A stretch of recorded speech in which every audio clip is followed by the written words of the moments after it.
Boa tarde, telespectadores, sócios da SO e ouvintes e assistentes do Espaço Aberto, nosso podcast, que tem seus episódios toda quinta-feira à tarde. A edição dessa semana é interessante, que dentro daquele propósito da SO entrevistar os pré-candidatos da Polícia Militar. Hoje nós estamos entrevistando, vamos bater um papo interessante com o Coronel Genilson, o homem de Planaltina, o PM de Planaltina. Eu estou falando isso porque foi assim que eu aprendi que o nome dele lá é o Coronel de Planaltina, o homem de Planaltina, o PM de Planaltina. É uma pessoa muito querida na cidade, fez um bom trabalho quando comandou, ainda como major, né, Genilson, lá o batalhão, e vai ser uma das boas surpresas da Polícia Militar nesse pleito eleitoral. Então, Genilson, você tem a palavra para suas considerações iniciais, dar o seu boa tarde, enfim. Bacana. Primeiro, boa tarde a todos, né? Agradecer ao Coronel Wellington Corsino o convite, né, para estar participando aí do podcast Espaço Aberto, da nossa SO, deixando claro que acabei de me associar à SO, isso é importante também dizer, né? Já estou na reserva desde setembro do ano passado, então faz todo sentido que eu esteja aqui também na SO. Bom, eu agradeço as palavras também. De fato, a gente tem uma história bem bacana na cidade, né? Tem E engraçado que só nos últimos 6 anos é que eu acabei efetivamente lotado em Planaltina. Tive uma passagem rápida no ano de 2000, 2001, 2002, a comando do Coronel Ivan, né? Coronel Ivan, nosso grande amigo Coronel Ivan. Inclusive, depois eu o acompanhei no período em que ele foi chefe da Casa Militar. Lá do né? Arruda. Do governo Arruda. Né? E voltei recentemente em 2016 para a nossa cidade, e aí realmente... Você é natural de Planaltina mesmo? Sou. É uma história bem interessante, chefe, porque minha família saiu da vila de Iapi, aqui próximo ao Núcleo Bandeirante, Guará. Perto do Morro do Morcego. Morro do Morcego, a época ainda do Urubu, a época da construção. E aí, os 3 filhos mais novos da minha mãe são de Brasília, os mais velhos todos do Piauí, lá da região do Vale do Gurgueia, Eliseu Martins, Canto do Buriti, aquela região ali, próximo da região do próprio governador, Corrente. Né? Então, eu nasci em Sobradinho, mas a minha família já morava em Planaltina. O detalhe curioso é que é o problema que nós enfrentamos hoje, né? Falta de médico. Então, no dia do nascimento, não tinha obstetra em Planaltina. Então, tivemos que correr para Sobradinho para nascer. Depois eu tive uma neta que foi isso também. O médico que fazia o acompanhamento da minha nora, no dia, ele estava de plantão lá no hospital de Samambaia. Como ele não podia sair de lá, nós corremos para lá para minha neta nascer em Samambaia. Exatamente, então o detalhe foi esse, mas Planaltina a vida toda, né? Então a gente conhece a cidade muito bem. Como é que você foi para a polícia? Para a Polícia Militar? Também um detalhe curioso. Eu era jogador profissional de futebol do Planaltina Esporte Clube. Né? Em 90 foi meu concurso. Em 90, nós tivemos uma provável saída para o Cruzeiro, de Minas Gerais. Não sei se você se recorda que foi exatamente o ano em que o Collor confiscou poupança, conta corrente. E aí o empresário que ia fazer a gestão da nossa saída do Planaltina para o Cruzeiro deixou muito claro para a gente, eu tenho condições totais de bancar vocês, aquela história toda de fazer a gestão da viagem, ida e volta, hospedagem, só que eu não consigo tirar o dinheiro, está preso. Né? E aquela história toda, e ele fez a proposta. Caso vocês tenham condições, vocês podem fazer o custeio de tudo isso e depois eu faço o ressarcimento. Só que eles não tinham condição nenhuma. Né? Pobreza, não vou dizer pobreza total, mas não tinha condição nenhuma de tirar dinheiro para um investimento desse. Né? Eu e o atleta Paulo Henrique, que ele seguiu carreira, foi um grande jogador de futebol, um grande amigo meu, chegou a jogar inclusive no Bragantino, né? No final da carreira tinha proposta, inclusive, para jogar no Palmeiras, foi quando machucou a perna e parou e saiu do futebol, mas foi a ex-hepta campeão pelo Gama, campeão em cima do Londrina na Série B, trilhou toda uma carreira. E eu, o que eu fiz? Em 90, eu estava... Concurso da PM de 91. Eu entrei como praça, 4 anos como soldado, no ano seguinte. Meu pai foi muito claro, ó, nós temos essa condição até hoje, você estava tentando uma carreira e tal, agora não dá mais, tem que trabalhar, 18 anos, tem que trabalhar. Fui trabalhar. Tinha terminado o primeiro grau, me parece que o concurso ainda era primeiro grau, já estava no segundo grau, mas o concurso era primeiro grau. Fui aprovado no concurso de 91, aí o CFSD no 93º, no primeiro batalhão, né? À época eu também já era músico de uma banda escolar, né? Aí fiquei 2 anos na tropa e os outros 2 anos de praça na banda de música, que era dentro da academia. Não sei se o senhor se recorda, a academia saiu... Na entrada, depois do Portão das Armas. Isso, só que o primeiro batalhão migrou lá para a Rádio para lá e a academia veio para onde era o Pioneiro. Né? E aí a banda continuou. E eu fiz um teste na banda, passei, fiquei os últimos 2 anos na banda de música. Como a academia veio, eu estava ali no convívio com cadetal, e ainda no sonho de ser um jogador de futebol, não estudava música, estava com preguiça de estudar música, não era nem preguiça, porque realmente ainda tinha uma esperança ainda de ser um jogador de futebol. Mas não vingou. E aí, por sugestão de um amigo nosso, Subtenente Correia, saudoso Subtenente Correia, que era da banda de música. Ele era laranjeira da banda de música. E ele sugeriu, Duarte, que meu nome de guerra era Duarte, por que você não faz concurso para oficial? Tô vendo aí que você quer ser jogador, mas não está tendo muitas oportunidades. Não está estudando música. Então, meu irmão, o futuro aqui na Polícia Militar é aquele ali. O que você acha? Fiquei assim e tal. Eu estava fazendo um pré-vestibular, né? Na época o nome é pré-universitário em Sobradinho. Fiz o pré-universitário, fiz o concurso, né? Passei. Era do antigo pré-universitário do Ligênio. Exatamente. Passamos na prova, eu lembro muito bem que a classificação eram 40 vagas, eu fui o 47º. Né? Mas na primeira semana, né, de testes físicos, acho que 10 já caíram, eu sei que eu já estava dentro nos testes físicos, aí ficou tranquilo. Todo o outro período do curso de oficiais e galgamos nossa carreira, que graças a Deus foi uma carreira muito equilibrada e galgamos muitas funções. Você não esperou sair no último posto? Não, aí é uma história interessante, que é agora dessa fase final, né? Eu senti uma certa pressão, assim, logo que eu defini a minha participação política.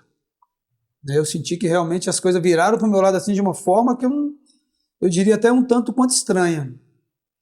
Primeiro, um conjunto de movimentações que, na minha visão, não eram comuns. Eu saí do 14º Batalhão pela promoção.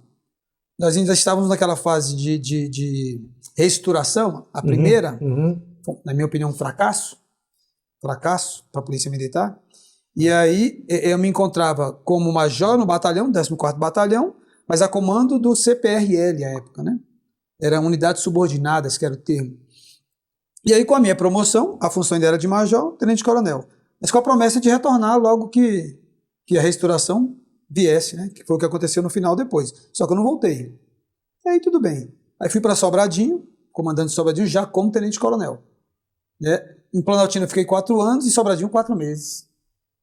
Aí por que eu estranhei? Normalmente essas nossas movimentações, o senhor sabe tão bem quanto eu, nós temos os momentos comuns de movimentação. Promoções, assunção de comando geral, mudança de governo. E essa minha mudança de Planaltina para Sobradinho, tranquilo, promoção natural. Agora, a de Sobradinho para a diretoria de pessoal, que eu não vi muita lógica. Até porque o que nós fizemos em Sobradinho? Começamos a administrar as boas práticas de Planaltina e que deram frutos. Isso está nos registros, na estatística. Havia um questionamento inicial que a gente estava apostando muito nos projetos sociais, e o pessoal que é contrário à ideia de polícia comunitária, né? E a gente estava apostando muito no social, mas estava esquecendo o operacional. Mentira, engano, oposição, porque se nós pegarmos os resultados operacionais de 2016 até 2020, o senhor vai ver uma queda drástica em todos os índices, mas em especial roubo coletivo e homicídio. É simples, é só buscar os números. Né? E ao mesmo tempo uma parceria muito forte com a comunidade, e esse foi o grande diferencial e foi o que nos catapultou aí para essa visibilidade política, porque nós não trabalhamos para ser candidato, isso que tem que ficar claro. Nosso trabalho todo foi por quê? Primeiro que eu tenho uma especialização... Estava na polícia comunitária. Na prevenção primária. E nós ocupamos um espaço que o próprio Estado deixou. Mas nós entramos como Estado enquanto polícia militar. Então, Planaltina, por exemplo, não tinha um CIL, uma escola CIL, um Centro Integrado de Línguas. Tinha um pequeno espaço que era ocupado numa escola lá, mas que não atendia 1% da demanda. Nós criamos uma escola de idiomas dentro do batalhão, com voluntários. Nós já tínhamos o projeto, que o nome que eu dei na época foi 14.com, que era 14.comunidade, que era oriundo do Saia das Ruas e Nossa Casa, que eram os nomes anteriores. Só que nós multiplicamos os atendimentos. Nós chegamos a um momento lá de termos 1.400 famílias sendo atendidas dentro do batalhão. Quem chegava na unidade se deparava com uma escola, e não com uma unidade policial militar. E nós nunca tivemos um único episódio de incidente envolvendo aluno, policial militar, que tinha essa preocupação, né? Pessoal armado, viatura rodando e tal. Nunca, nenhum único incidente. Né? Uhum. Então, assim, tudo isso criou uma visibilidade muito grande no comando por conta do quê? Pô, mas o cara está dando uma resposta operacional ao mesmo tempo que ele tem policiais e civis voluntários aqui num projeto dessa magnitude. Aí veio a imprensa total veio atrás da gente. Aí gerou ciúme. Aí. Eu sei como é isso. Então... Aí você foi para a política. Como você foi parar no PL? No PL. Interessantíssimo. Eu me lembro como se fosse hoje, tá? Tanto que eu deixei guardado aqui. Eu estava fazendo a matrícula do meu filho em 2020, no Centro de Ensino Médio 2. Daqui a pouco chega uma mensagem para mim de um telefone desconhecido. Ô Major, como vai? Tudo bem? Estou precisando falar com o senhor. Eu já tinha definido uma pré-candidatura, né? Depois eu posso até contar essa história. Uma pré-candidatura. Estava lá. Eu não conhecia o número, naturalmente. Falei, mas quem seria? Aí o que eu fiz? Eu retornei na mesma mensagem. Opa, como vai? Tudo bem? Quem está falando? Não consegui identificar o número. Governador Arruda. Falei, opa, governador, tudo bem com o senhor? Tudo. Mas não tinha confirmação de que era, porque não tinha voz, era só mensagem. Aí, eu estou aqui na escola fazendo a matrícula do meu filho, eu posso retornar para o senhor? Ele pode, me liga que eu preciso falar com você. E a partir daí, né, eu achei interessante que em uma das nossas conversas, ele deixou muito claro que sabia exatamente o que estava acontecendo comigo. Ele disse que já tinha informações de amigos dele da cidade, de tudo por que eu passei, e ele enxergava como motivo ciúme de, como ele falou, ciúme de macho, né, ele até usou esse termo e tal. Logo que deu, a gente estava num período muito forte de pandemia, né? E ele pediu, logo que a pandemia der uma refrescada, eu preciso falar com você pessoalmente, venha tomar um café comigo. E ele me convidou para tomar um café. Isso só foi acontecer depois de 6 meses, só para você ter uma ideia. 4, 6 meses que eu consegui falar com ele pessoalmente. Estive na residência dele, nós conversamos, e ele fez o convite formal. Quero que você venha trabalhar com a gente no PL. E qual é o nosso contato anterior? Eu fui chefe da área de inteligência no governo dele. Na época do Ivan, quando chefe da Casa Militar. Na época do Coronel Ivan. Ele se recordou disso, né? A gente fazia um trabalho de inteligência na época. Então ele se recordou disso. E eu já tinha tido alguns contatos também com a deputada Flávia em Planaltina, em algumas visitas, se não me engano, no período de pré-campanha e tal. Eu sei que eu, particularmente, tinha uma simpatia muito grande e também gostava muito do formato, da forma como ele conduzia, né, os trabalhos. Planaltina mesmo, o último boom de desenvolvimento em Planaltina, período Arruda, indiscutivelmente. Indiscutivelmente. Nenhuma crítica aos outros governos, mas Planaltina era uma até o governo Arruda, depois do governo Arruda ele teve um outro patamar. Né? Em especial no desenvolvimento da própria cidade, urbanização, entre outras coisas. Então ficou muito marcado. Então a gente pode pegar período Roriz, período Arruda e por aí vai. Planaltina tem uma característica interessante. Primeiro, por causa das duas Planaltinas, né? Isso. O pessoal de Goiás acha que Planaltina é a deles. E o pessoal daqui acha que Planaltina é a nossa e fica essa confusão. Mas tem uma coisa que eu acho interessante, é que pouca gente sabe que o Distrito Federal é um bom produtor rural. Sim. Né?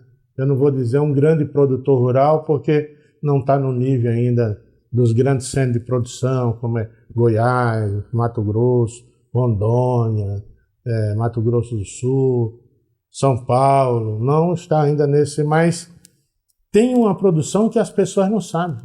Verdade. O Distrito Federal hoje tem a melhor aproveitamento em termos de colheita de soja por hectare.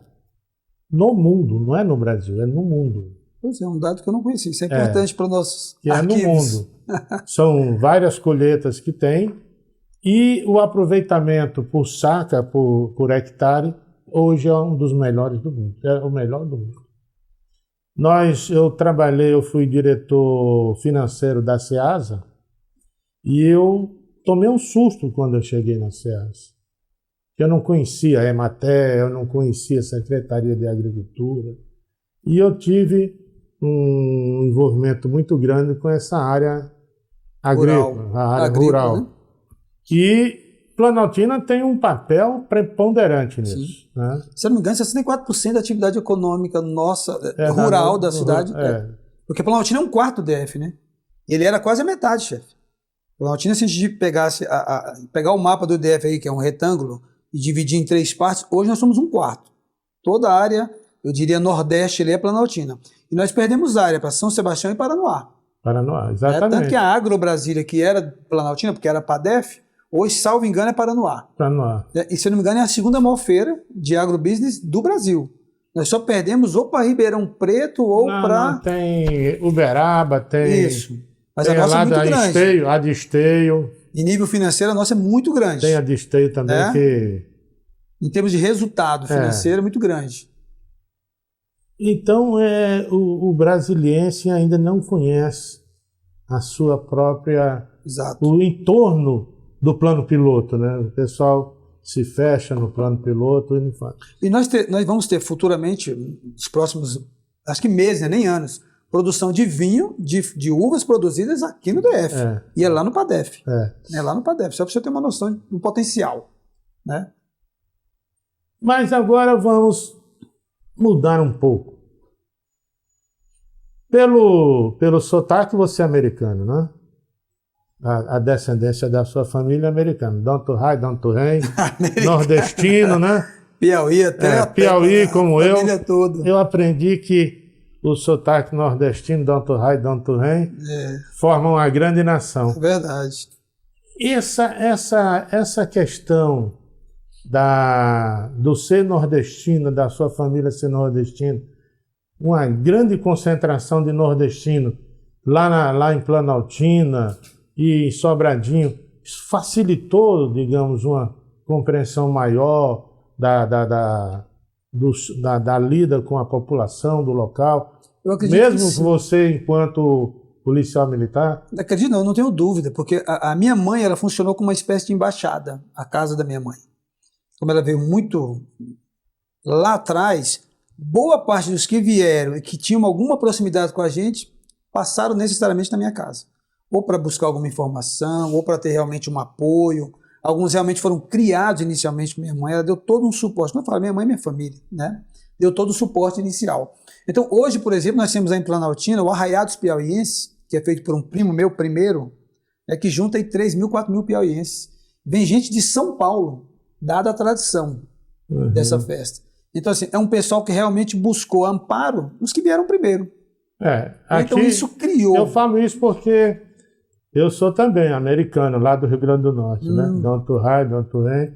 E na época de São João, a gente pulou um pouco lá para a França, a Navantua, na Rie, e a gente vê uma proximidade dos nordestinos no Distrito Federal muito grande. Você tem Casa do Ceará, Casa do Piauí, Casa do Maranhão, e você não escuta falar muito Casa de São Paulo. Verdade. Casa do Paraná. Aí, mesmo tendo a quantidade de... Já pula para os gaúchos. Os gaúchos você vê os CTGs. E muito mais organizado. E a cultura nordestina casou muito bem com os gaúchos lá na região rural. Né? Você tem lá o CTG lá em Planaltina, que funciona muito bem junto com a comunidade nordestina. Eu não sei se nós temos um CTG gaúcho lá, não. Tem. Onde? Tabatinga. Ah, sim. Tem. Da família dos Miller, inclusive. Dos irmãos Miller. Eles fazem aquela costelada lá, costelão lá. O Raul Queimado, que tem um costelão muito forte lá. Nós temos um costelão muito forte também na 7 de setembro 7, que é tradicional, no aniversário da cidade, na maçonaria, lá na loja maçônica. É o Márcio que faz lá. Isso, 7 de setembro 7. Esse é tradicional que não teve nos últimos 2 anos, né? Certamente esse ano vai ter, realmente muito forte. Né? E boa parte dos responsáveis pelo costelão são gaúchos, sem dúvida. São 3 costelões tradicionais lá. Esse do 7 de setembro 7, uma no Pipiripau 2 e essa do Curral Queimado. Quem toca, se não me engano, é Dona Nice, o senhor deve conhecer. Dona Nice, conheço bem. Isso. Mudando agora dessa questão antropológica, sociológica lá da nossa área rural, Vamos agora para o que interessa aqui para o nosso público da Polícia Militar e do Corpo de Bombeiros Militar. Como você vê o quadro político hoje do Distrito Federal? Uma confusão total. Cada dia que eu ouço, leio uma matéria aqui, eu acho que a coisa fica pior. Assim, apesar da legislação ter trazido um componente diferencial na minha visão, para as eleições de 2022, claro, que é a redução drástica, por exemplo, de candidatos a distrital, isso trouxe realmente uma mudança que, na minha opinião, foi para melhor. Algumas pessoas entendem que os grandes tubarões, e eu tenho certeza que está todo mundo preocupado. Eu não vejo um único candidato hoje com a confiança que, na minha visão, ele tinha em 2018. Por mais dinheiro que ele tenha, por mais espaço que ele imagine que tenha, né? Na minha visão, por exemplo, se eu tinha perguntado sobre o PL, né? Eu recebi uma série de críticas, né, por ter ido ao PL, porque a visão era exatamente essa. Mas como é que você vai brigar com esse, com esse, com esse, com esse?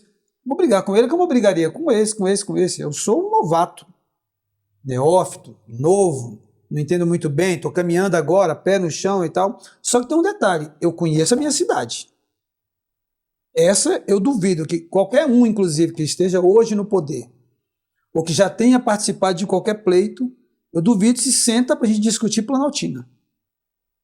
Antes da gente começar essa entrevista, você falou uma coisa que eu achei interessante. A sua sensibilidade, para mim, ficou aflorada nisso aí. Você disse que o distrital no Distrito Federal é um vereador num estado comum. Exatamente. Isso aí já mostra a sua percepção dentro do papel que um distrital tem que fazer em Brasília. Não tenho dúvida. Essa ideia de que... Porque eu vejo o seguinte, se tem uma coisa que um parlamentar, de um modo geral, mas especificamente o distrital, ele conseguiria fazer, era administrar o seu tempo.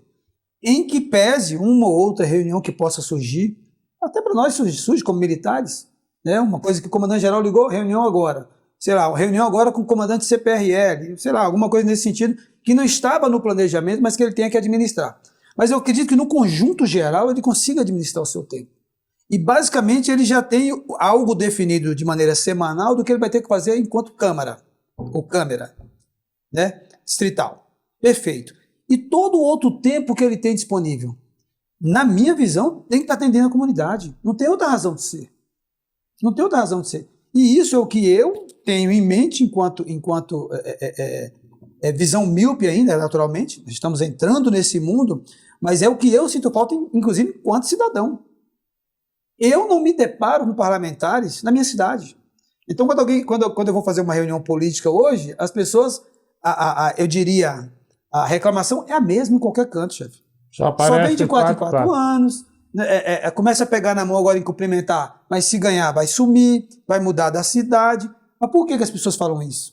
Elas tiram de onde essa argumentação? Do que elas estão elas presenciaram. Pô. Da fotografia do que acontece. Eu fui a alguns bairros em Planaltina e aí as pessoas falam o seguinte, não, como ele não está muito alinhado com A ou com B, ele está começando a, de alguma forma, a desconstruir o que o governo atual fez. Não, a minha pergunta é muito simples, nos bairros que eu vou. Nós temos hoje o 4º ano de governo. Me diga o que foi feito na cidade, no seu bairro, na verdade. E as pessoas começam a olhar uma para a outra. Não, eu preciso dizer mais? Não. Eu não estou culpando A ou B, eu estou indo para a prática. Eu não preciso entrar em nenhuma outra argumentação. Na sua visão, como um observador atento que você demonstrou ser, dos problemas da sua comunidade, da sua cidade, qual, na sua visão, são os 3 maiores problemas de Planaltina? Planaltina? Simples. Simples. Regularização fundiária e, digamos assim, debaixo desse guarda-chuva, naturalmente, desenvolvimento econômico e um problema muito sério de saúde pública. Muito sério. Por que saúde pública? Nosso hospital, se eu não me engano, vai completar 50 anos. Eu não tenho certeza se é esse o período. Mas o nosso hospital hoje ele não precisa de uma reforma. Nós precisamos de outro hospital. De baixo para cima. Quando eu falo em desenvolvimento da região, é porque, como o senhor mesmo disse, do conhecimento que o senhor tem, uma das únicas cidades que nós podemos dizer que existe uma vocação econômica chama-se Planaltina. Vocação rural. Agrícola. Tem. Me diga qual a vocação econômica de Taguatinga. Talvez serviço. Sobradinho. Sei lá, Santa Maria. Vamos para outra. São Sebastião. Não temos, mas Planaltina, claramente, nós temos uma vocação econômica. Agroindústria. E como é que isso não implica para nós desenvolvimento? Uma das razões é a falta dessa visão, porque, na minha opinião, em Brasília, tudo corre do centro para o sul. Se nós pegarmos hoje a propaganda política do governo, isso está claro. Ele fez do centro para o sul. Então, cabe a minha crítica do centro para cima. Nós costumamos dizer em Planaltina que... Centro-Norte e Nordeste. Né? Nós costumamos dizer em Planaltina que as coisas vêm subindo para cá, a ponte quebra em Sobradinho e nada atravessa. Nós estamos há não sei quantos anos esperando uma UTI no hospital. Aí eu faço essa pergunta. Qual a justificativa para Planaltina hoje não ter um hospital no meio de uma pandemia em que o recurso subiu na curva? Sobrou. Né? Então, assim, eu fico me perguntando o seguinte, se eu tinha claramente como já um problema muito antigo de saúde em Planaltina, a falta dessas estruturas, UTI, hemodiálise, tomografia, ressonância, eu tenho uma oportunidade dessa de ouro de tirar o hospital do 0 para o 10 e eu simplesmente joguei para -0, -1. Então, não tem como eles não fazer essa crítica. Então, não é um problema direto contra o governador, contra deputado, contra quem quer que seja. Eu estou falando como cidadão. O meu problema em Planaltina é isso que as pessoas às vezes não compreendem. Ah, mas você é policial militar, você tem o atendimento hospitalar nos hospitais que estão conveniados com a polícia militar, tudo bem. Eu dei um pico de pressão logo depois que eu fui para a reserva, interessante, nunca tinha tido. Fui para a reserva e dei um pico de pressão. Se o senhor tem um problema de coração, o senhor vai andar 40 quilômetros para buscar socorro? Não. Se eu tenho a 2 quilômetros da minha casa, eu fui para o hospital de Planaltina. Agora, qual o resultado? 0. Primeiro que eu não encontrei as enfermeiras responsáveis pelo eletro. Fazer o eletrocardiograma. Esse foi o primeiro problema. Quando eu consegui fazer, cadê o médico para fazer o laudo? E o pior, não sei se são todos, o hospital público ele não puxou, segundo a médica do hospital particular, todos os parâmetros. E eu estava num processo provável de infarto. Só que puxaram 12 parâmetros. No hospital particular de 14 acima. E lá deu o pico. Lá foi identificado o pico. E é tanto que eu fiz todo o outro protocolo. Até definir que o coração não tinha nada. Né? Fiz inclusive uma tomografia com contraste. Estresse. Aí tudo que... Estresse. Né? Mas de qualquer sorte, se eu imagine... Chegou perto. Eu tenho exemplo de pessoas, cheguei perto, de pessoas que, ao tentarem buscar um socorro mais distante, morreram no meio do caminho. Eu estou falando de coração. Quem é que sabe o que é que? Nem o próprio médico. Então são essas questões que eu não ouvi falar. Eu presencio no dia a dia.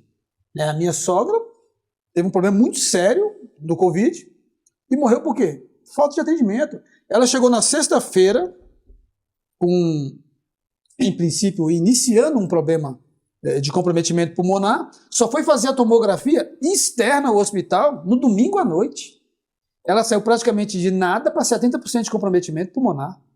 De lá para cá foi só até morrer. Uhum. Você falando agora, você me deixa com a clara percepção que você não é um neófito em política. Então, não sei se em política. Primeiro porque você já tem muito bem delineado, muito bem observado os problemas da sua comunidade, da sua cidade. Eu converso com muitos candidatos e poucos têm a percepção clara dos problemas da comunidade, como você demonstrou agora. Você disse, é muito simples, isso. Porque você atacou tudo de uma vez só. Geração de emprego, Exato. Emprego e renda, desenvolvimento econômico. Isso vai melhorar a segurança, vai dar. Acho que eu falei para o senhor, está aqui no guarda-chuva, isso puxa tudo para baixo. E a saúde, porque a saúde é algo que diz muito sério, principalmente nessa pandemia agora. Foi uma fotografia como a saúde no Brasil, ela está assim, remanescendo quase que a época das cavernas, né? Fazendo essa analogia. Com tanto dinheiro, e ontem que caiu a decretação de emergência. Ou seja, nós quebramos digamos assim, a burocracia, o que favoreceria, né, todo um trabalho. Nunca se teve tanto dinheiro para um projeto de saúde no Brasil como foi agora na pandemia. O senhor teve a oportunidade de conhecer o Hospital Acoplado de Samambaia? Já. Aquele beira a perfeição. Eu fico me perguntando, por que não Planaltina? Se Samambaia já tinha um hospital de médio a alto, porte, Planaltina está caindo aos pedaços, e tem matéria para todo lado lá. Eu estou falando da saúde, que é uma coisa que realmente deixou a gente muito, eu diria, indignado. Porque nós tivemos toda essa questão da pandemia. Viram morrer muita gente. Exatamente. E nós poderíamos ter lá em Planaltina referência para aquela região. tudo foi feito, como eu disse, do centro para o sul. O senhor pode pegar todos os hospitais de emergência e o hospital acoplado, que foi o de Samambaia, inclusive com recurso do BRB também. Aquele hospital, nada contra Samambaia, muito pelo contrário, talvez fosse necessário lá também. Mas, indiscutivelmente, Planaltina tinha que ter conseguido esse hospital lá. Politicamente, você está com uma estratégia que eu acho interessante. Você vê, eu vejo vários candidatos, inclusive da polícia e do Corpo Bombeiro, fazendo um giro de 360 graus no Distrito Federal. Você não, você está focando a sua cidade e a sua instituição. Sim. Eu acho que você tem grande chance de ter uma votação que pode ser surpresa. Primeiro, pelo índice de desenvoltura, conhecimento dos problemas da comunidade, e o eleitor quer isso, quer um parlamentar envolvido com a sua cidade, com a sua comunidade, e que apresente soluções. Você aqui Exato. fez um descortinamento de todos os problemas, mas você não ficou só na crítica. Você já começou a falar, já foi fazendo comparação, você já está, eu vendo aqui, você preocupado com a questão de custo. Então, eu estou surpreso porque Obrigado. eu lhe conhecia da atividade militar. E isso você sempre foi uma referência, uma pessoa de bons amigos. Você tem, por onde você passou, você deixou um rastro de amigos, tanto subordinados como superiores. Como eu tinha um coronel que era muito meu amigo, foi o meu mentor durante muito tempo, morreu agora há pouco, Coronel Sereno. Coronel Sereno. E ele falava assim, tem oficial pé de boi e tem oficial pé de vento. O pé de boi trabalha, o pé de vento só faz propaganda. E eu vejo que você tem consciência daquilo que você fala, e por onde você passou, você mostrou soluções. Essa questão do controle da criminalidade lá em Planaltina. Eu fui ler tudo isso que você está falando, antes de você vir, fui atrás, vi, e conversei com vários amigos que moram em Planaltina. Um deles você conhece muito bem, que é o Cláudio. Isso. E ele falou, é o homem da PM, o homem da cidade. Você está indo bem. Que bom. Vamos agora já dar outro giro na nossa prosa. Esses que me preocupam. Na nossa prosa. Vamos lá. Na nossa prosa. No plano federal, como você está vendo o Brasil?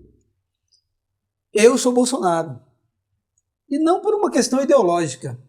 Mais do que nunca, eu percebi que, depois da última composição, digamos, da chapa da esquerda, eu percebi que, diante do poder, caem todas essas máscaras de ideologia. As narrativas. E ficou muito claro isso para mim. Então, assim, não por ideologia, não por, é um cara... Naturalmente, os militares são de direita. Naturalmente, na minha visão, pelo menos, né? Então, assim, mas eu também não tenho nenhum problema em dizer que votei em Lula nas duas eleições dele e votei em Dilma nas duas eleições dela. Eu tinha, como acho que qualquer brasileiro daquela época, que tem as origens que eu tenho, uma esperança. Que, infelizmente, na minha humilde visão, caiu por terra. Então, e o que eu achei interessante, não só no discurso, mas nas ações do Bolsonaro, que ele colocou em pratos limpos tudo aquilo que ele, de alguma forma, disse que faria. Com toda essa dificuldade que nós sabemos que ele está tendo. Então, não é a questão nem de ideologia, nem de idolatria. O que prometeu, ele entregou. Exatamente. Até agora, com toda a dificuldade, todos nós sabemos. Então, muito claro isso. Agora, uma coisa que quando o senhor falou do plano federal, que eu imaginei era como seria essa parceria, naturalmente, a gente vai apoiar a Flávia Arruda, né? Em princípio, a nível... para aquilo que ela vier, majoritário, e o Coronel Fraga, que a gente também tem uma certa admiração, é da casa, e assim, que pese cada um ter sua crítica, ter sua análise a respeito dele, também na minha visão, principalmente no que diz respeito à nossa corporação, esse sim sempre foi mão firme, em cima daquilo que a corporação precisava. Então, quanto ao governo federal, indiscutivelmente, e hoje, e eu até acredito o seguinte, que muito do que estão colocando aí, a nível de pesquisa, tem algo equivocado.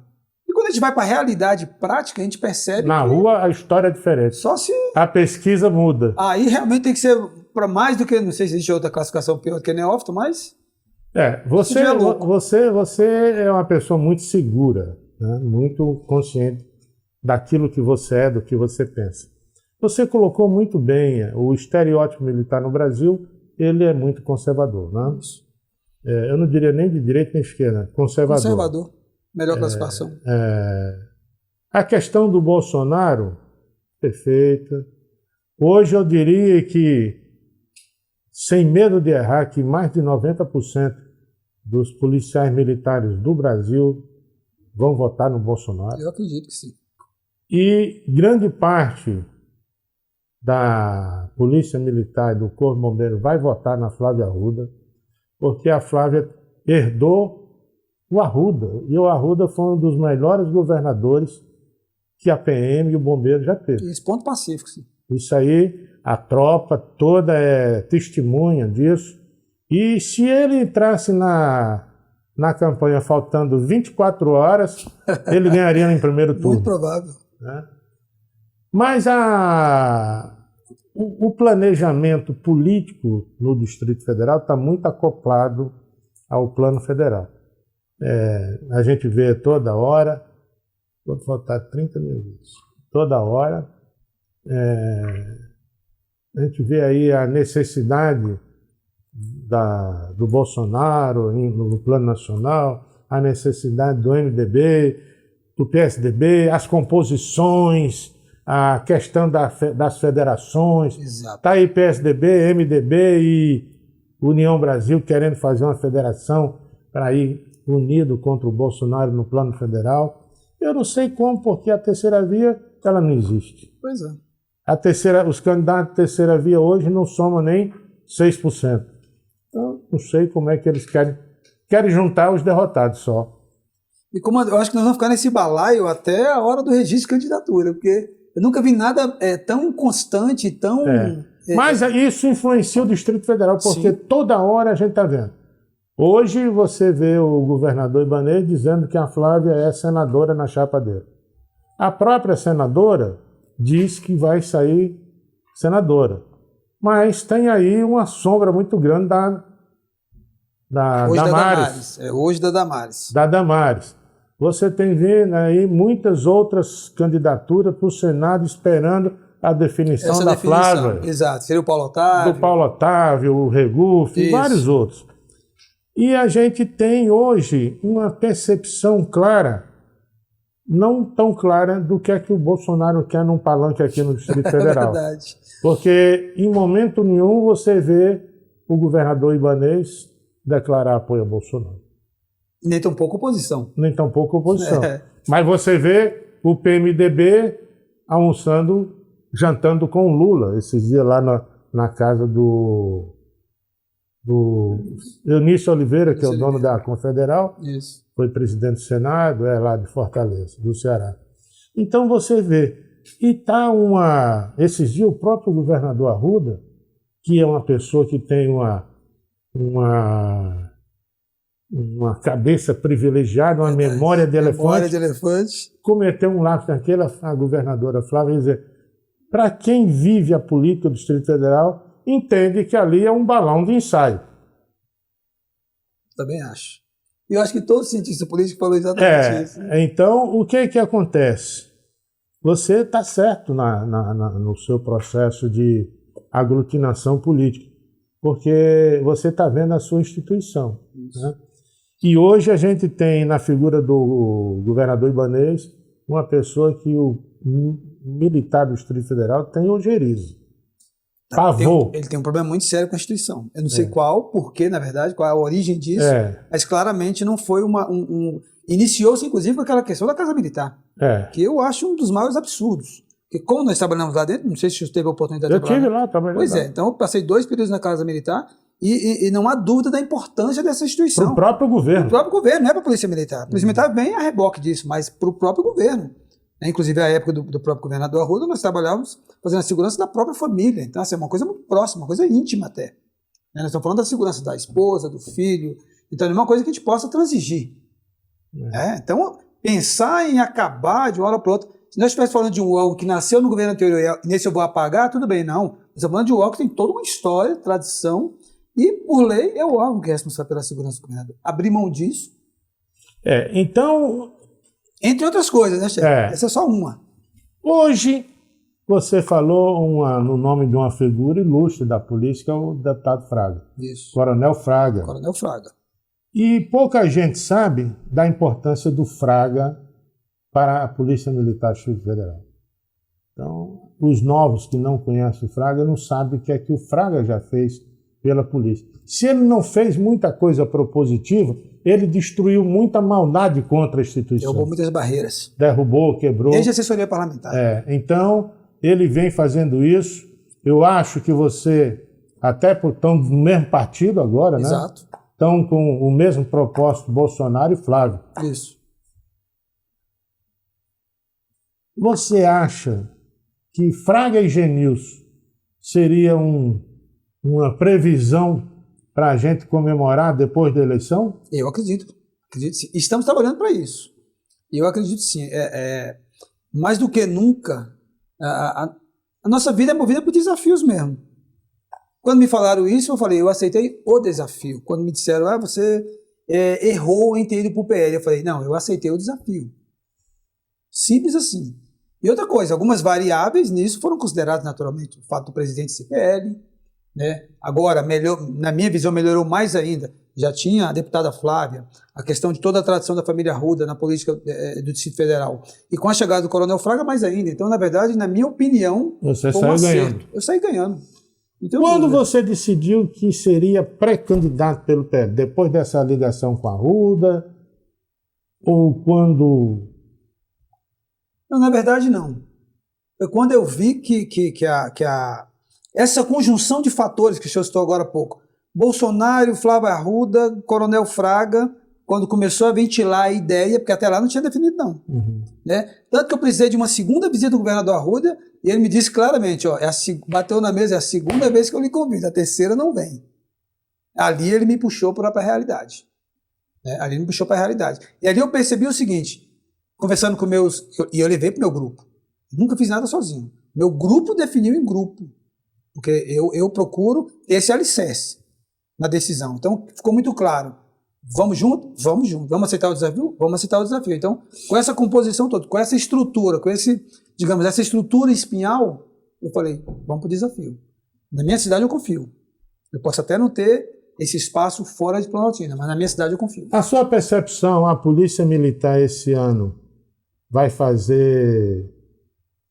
eleger 2, 3 distritais? Eu acredito que sim. Apesar dessa divisão clara que sempre houve, mas eu este ano, inclusive, e eu espero que nós tenhamos um oficial lá dentro, junto com outro praça, sem nenhum tipo de problema.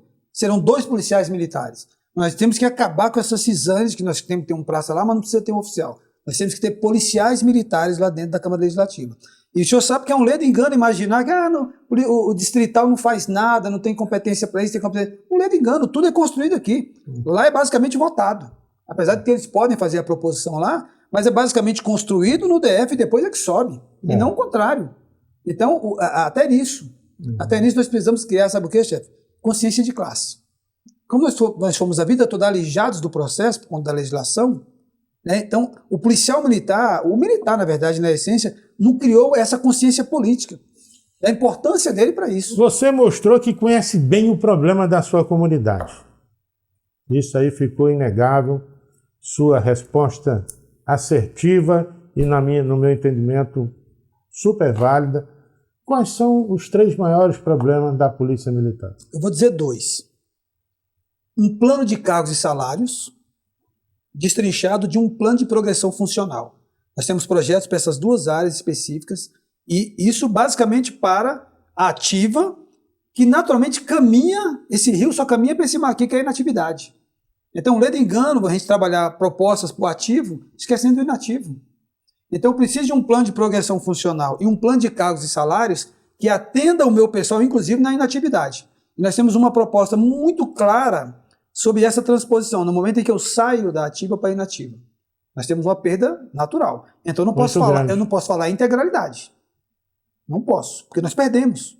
Então, eu preciso sair daqui para cá, minimamente equilibrado. Eu não preciso ganhar, mas eu não posso perder. Eu não preciso ganhar, mas eu não posso perder. Nós temos uma proposta para isso. Não vou revelá-la aqui, mas nós temos. Uhum. Então, basicamente, em cima desses dois pilares, Porque cargos e salários e progressão com a funcional. falta de contratação de pessoal, hoje nós temos somente a metade do efetivo previsto em legislação. Isso. E a promoção virou um sinônimo de política salarial. Sem dúvida. A questão do interstício, então, essa questão... virou bandeira.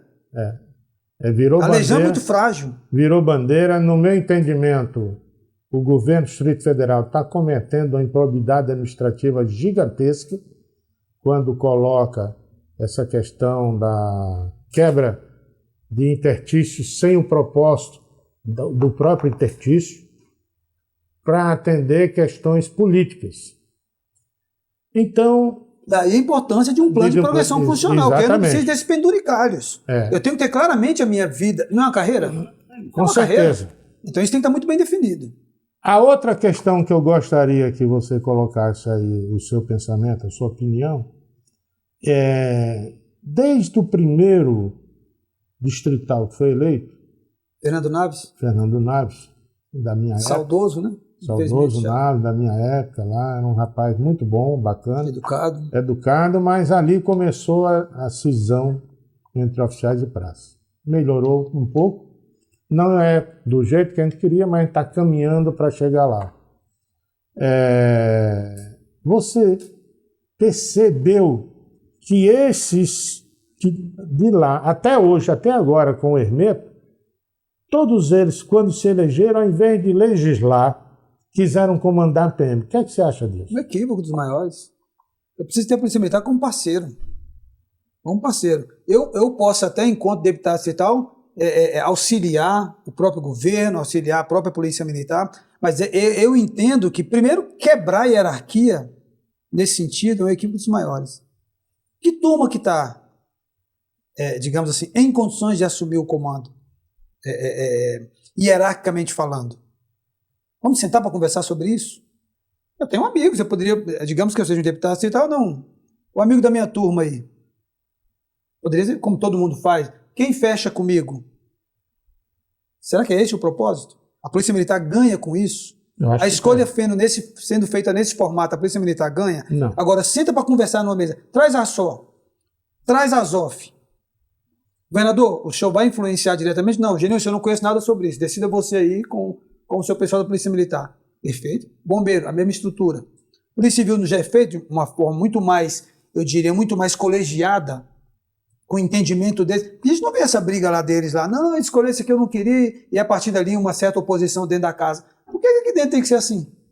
Nós temos que pensar num modelo mais inteligente, que ganhe todo mundo, mas principalmente, chefe, a comunidade. Nós temos que, quando eu colocar um comandante geral, eu preciso que ele pense claramente o seguinte: o que nós vamos entregar para a sociedade e não para o governo. Uhum. Esse é o diferencial. Nós temos que pensar nisso, não. Você está caro, ganha do meu voto. E não é ladainha não, bicho. Eu acho interessante, você tocou no ponto, para mim, crucial. Porque hoje você vê numa conversa com policiais militares, não, todo mundo, não, o governo tem que fazer isso, aqui, e poucos falam o que é que nós temos que entregar para a sociedade. Exatamente.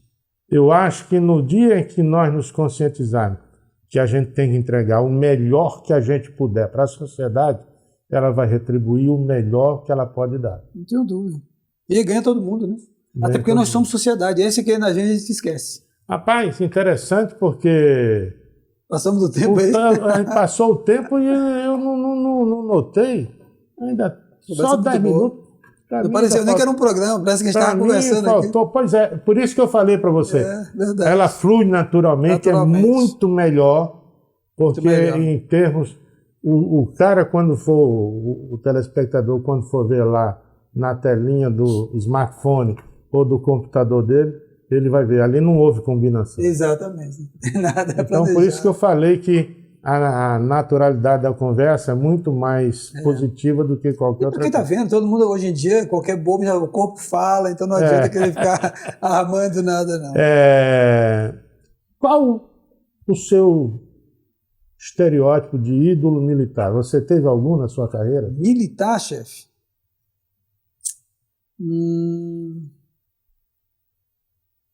Pior que não, nunca me espelhei assim, especificamente em nenhum. Agora, eu tenho uma pessoa que eu tenho um carinho muito grande dentro da Polícia Militar, que é o Coronel Ivan. Né? O Coronel Ivan realmente foi uma pessoa assim, que eu trabalhei com ele. Eu achei interessante assim, o nível de lealdade para com o subordinado, no caso dele especificamente. E era flamenguista, a gente conversava muito, né? E assim, eu lembro que ele me trouxe da Papuda. Vocês têm esse defeito, são flamenguistas. Tem esse defeito. Eu lembro que ele me trouxe da Papuda, que eu estava na Papuda à época, para ser o inteligência dele em Planaltina. E ele, por sugestão de outra pessoa, então ele confiou. Então, a partir dali, a gente criou uma relação muito forte, uma amizade muito bacana. Né? E aí, a partir de lá, até hoje, a gente conversa muito, inclusive depois que eu entrei, né, nesse mundo, digamos assim. Qual político? Político? Eu lembro do Pedro Simão, por incrível que pareça. Eu gostava muito da forma dele de conduzir as coisas. E até hoje eu não vi nenhuma coisa que manchasse a biografia dele. Então, Pedro Simão foi uma pessoa que me chamou muita atenção, desde sempre. Eu gostava dele. Sou amigo dele até hoje. Pedro Simão. Está vivo ainda? Olha que bacana. Ele estava acima da política, eu achava interessante isso. Independente do partido. Ele falava o que ele pensava, ele não queria saber. Não queria saber quem é. Tanto que tinha gente da oposição que gostava dele, gente do partido dele que não gostava. Exatamente. Ele era uma pessoa independente. Em termos de polícia, você tem um sonho assim. Eu gostaria que a PNDF fosse parecida com determinada polícia. Você tem isso? Não. Mas eu gostaria muito que realmente essa ideia de polícia comunitária que todo mundo prega, né, mas que tem que realmente... Não adianta imaginar que se você não buscar conhecimento a respeito, você vai alcançar o resultado que você precisa. Mas eu gostaria muito que isso realmente fosse efetivado. Diferente do que muita gente pensa, eu lembro que lá no início, quando trouxeram a ideia do sistema Koban, japonês, toda aquela história, né? Alguns policiais foram fazer curso fora e tal. Me preocupa muito buscar essas referências e tentar trazê-la e instalá-la. Instalar, sem tropicalizar, sem adequar. Não tem como. Quando a gente pega o Koban beira a perfeição. Você imagine eu, minha esposa, a sociedade organizada, sociedade culturalmente, economicamente, então tá. Eu lembro muito bem, eu trouxe esse exemplo para uma realidade nossa aqui. O Vizinhos Protegidos, se eu não me engano, o Vizinhos Solidários do Lago Norte. Né? Olha o tipo de modelo, bacana demais, para aquele local. Uma vez eu conversando com um oficial nosso, eu falei assim, o coronel, se eu não me engano, o coronel Agrício, nós precisamos tratar segurança pública, mesmo em Brasília, considerando as regionalidades, chefe. Nem sempre o produto lá para a Ceilândia vai ser o produto para a Planaltina, enquanto segurança pública, enquanto plano. Hoje em dia, por incrível que pareça, é pequenininho o DF, né? Mas não dá. O senhor operaria no Lago Norte da mesma forma que operaria em Planaltina? Não tem como. Não. Então, o projeto Vizinhos Solidários no Lago Norte não dá para o Pacheco. No Pacheco e alguns outros bairros em Planaltina, infelizmente, o meu vizinho é quem está me... Então, como é que eu vou trabalhar com ele uma ideia de Vizinhos Solidários? A polícia tem que conhecer o terreno onde ela vai atuar. Sim. Conhecimento do local de atuação é uma premissa. Saber como funciona determinada comunidade. Exatamente. A cultura de cada comunidade, para você intervir com certeza, né? Com certeza de que vai obter o resultado que você quer. Exatamente. Essa é uma premissa, conhecimento do local de atuação e das pessoas, o que é mais importante. Por isso que eu acho importante essa interação, porque quem vai me dizer o que precisa é o senhor, e não eu dizer o que você precisa. Não tem lógica isso. Qual o seu problema? Vamos trabalhar para resolvê-lo. Agora, o seu problema aí é esse, eu vou resolver. Como assim? Quem sabe meu problema sou eu. Não é assim que o médico faz? Com certeza. A gente fica brincando às vezes assim, não, mas o senhor tem que me dizer o que eu tenho. Não, você tem que me dizer o que você está sentindo para poder dizer o que de repente você tem. Então, essa é a mão em contramão de qualquer negócio. Então, isso o que falta na minha visão. Conhecer a realidade e, em especial, mesmo no DF, as regionalidades. Nós já temos problemas aqui no DF, Planaltina é um caso desse, em que daqui a pouco nós vamos ter que estar nos deparando com um novo cangaço. Você acha difícil? Não. Formosa e Planaltina de Goiás, nós já temos presos faccionados nos presídios. E quando eles estão no presídio, a estrutura vem junto. Uma pergunta que eu costumo fazer isso nas rodas miúdas, né? A gente sempre está vendo ultimamente, foi preso fulano de tal do PCC no entorno de Brasília, Luisiânia, lá na área norte. Você acha, pela sua experiência até o ano passado, que nós já corremos esse risco de ter algo parecido aqui no Distrito Federal com o que ocorre no Rio e em São Paulo? Nesse nível, eu acredito que não. Mas por conta exatamente das corporações. Eu não tenho dúvida que, para que isso ocorra nesse nível, é preciso que nós tenhamos uma degradação de tudo. Total dos homens da segurança pública. Sem essa penetração nas corporações, eu acho difícil que eles consigam o mesmo resultado. Não só nas corporações, no Estado, de alguma forma. Então, assim, aqui em Brasília, em especial aqui em Brasília, eu acho que eles não conseguiram esse nível de penetração ainda no próprio Estado para que houvesse determinadas facilidades, que é o que a gente observa em todo lugar. Alguma facilidade aqui, um conhecimento ali, um ex-policial dali, um miliciano daqui, que é o que facilita esse trânsito. Então, enquanto isso não aconteceu, eu acho difícil que Brasília, então, de alguma forma, nós ainda estamos aí com uma capa de proteção. Se isso romper, daí a importância dessa relação também Estado e corporações. Por isso que a gente pensa que uma questão salarial, chefe, é só uma questão de aumento do pagamento. E, na verdade, não é. É uma questão de relação. Que polícia você quer para a sua sociedade? Falando polícia de uma maneira geral. Então, isso passa também pelas melhores condições de trabalho. Não faz sentido. Aquilo que o senhor falou agora há pouco. Faz algum sentido o governo estar aqui e não estar equilibrado com as suas forças de segurança? Você acha, ultimamente, nessa questão de salário, que a gente está no furacão dessa questão, no olho do furacão, eu tenho ouvido determinados policiais civis falar que a tipicidade, a especificidade da população... Da população. Da população. Existe alguma hierarquia entre as instituições? De nenhuma forma. De nenhuma forma. Eu pensei até que se fosse falar sobre isso, quando o senhor falou dos nossos parlamentares. Também da mesma forma que não existe entre legislativo e executivo. E a impressão que nós temos é que há algum tipo de subordinação ou subserviência, que é um problema muito sério. Eu entrego o meu melhor enquanto parlamentar para o governo. Eu espero dele a reciprocidade. Então, nós temos que parar com essa maneira de imaginar que nós temos polícias, cada uma num patamar. Nós temos polícia, cada uma na sua expertise, na sua área de ofício. Agora, melhor, pior, eu não alimento essa crise. Essa cisânia eu não alimento. Então, você acha que se um governador preocupado com a segurança pública se preocupar em pagar bem as suas duas polícias, pagar justamente, sim, isonomia, equipar todo mundo bem, esse governador tem um compromisso com a segurança pública? Também, mas sempre buscando o aprimoramento das duas. É aquilo que o senhor falou, eu estou entregando para as corporações o meu melhor. Entregue o seu melhor para a sociedade. Aí sim, aí eu acho que fecha o ciclo. Um ciclo correto de entrega do que seria a própria gestão do governo. Porque eu acredito piamente, chefe, que a segurança pública estando muito bem equilibrada, tudo vem a reboque. Tudo vem a reboque. Nós temos problemas muito sérios hoje em saúde por causa de atendimento da violência e criminalidade. Nós ocupamos muitos espaços, inclusive na saúde pública, por conta disso. Por causa da violência e criminalidade. Talvez aqui um pouco menos, São Paulo, Rio, talvez mais, mas isso também traz um problema muito sério, fora que é caro. Então será que não é muito mais inteligente eu investir para que isso não aconteça? O custo da violência é altíssimo, terrível. Altíssimo, é isso que eu estou falando. Então, quando alguém fala para mim que um projeto, por exemplo, de monitoramento é muito caro, eu falo, caro é a violência. Então, se o projeto de monitoramento é para evitar isso, ele está barato. Você falou uma coisa interessante. Você entende a tecnologia como uma ferramenta essencial para a nova segurança pública? Eu acredito que sim. Porque caminha para isso, não tem como, nós não vamos escapar disso. Eu tenho o homem sempre como centro de tudo, mas a tecnologia ela vai ajudar e muito. Hoje mesmo nós temos um projeto para a área rural nossa que necessariamente nós teremos a utilização de drones, para ganhar a área de monitoramento, expandir. Nós temos nas áreas rurais o relevo vazios, não favorece, muitos vazios, e necessariamente nós vamos precisar do drone. Então, assim, fazer um planejamento hoje operacional sem considerar a tecnologia é um equívoco. Nós estamos caminhando, Genilson, é aquilo que eu falei, papo bom, o tempo voa. Boa. Então, nós estamos agora a 5 minutos do encerramento da nossa conversa, do nosso dedinho de prosa aqui no Espaço Aberto, direto, franco e direto. Isso.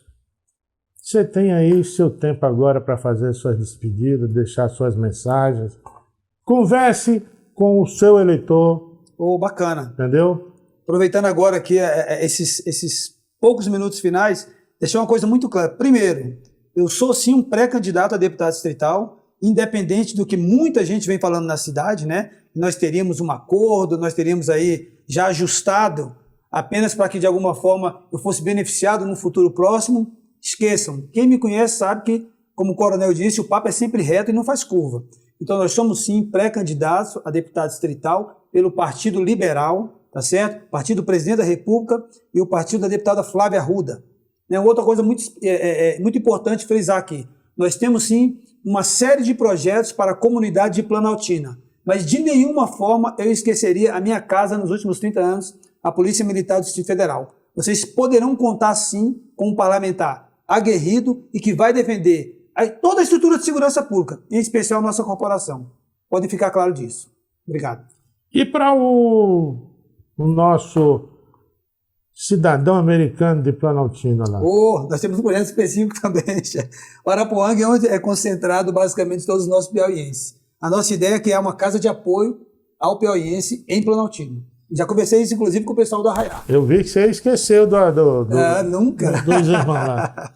Isso já está na planilha, no nosso caderno de projetos. Muito obrigado, Genilson. Foi muito legal, gostei.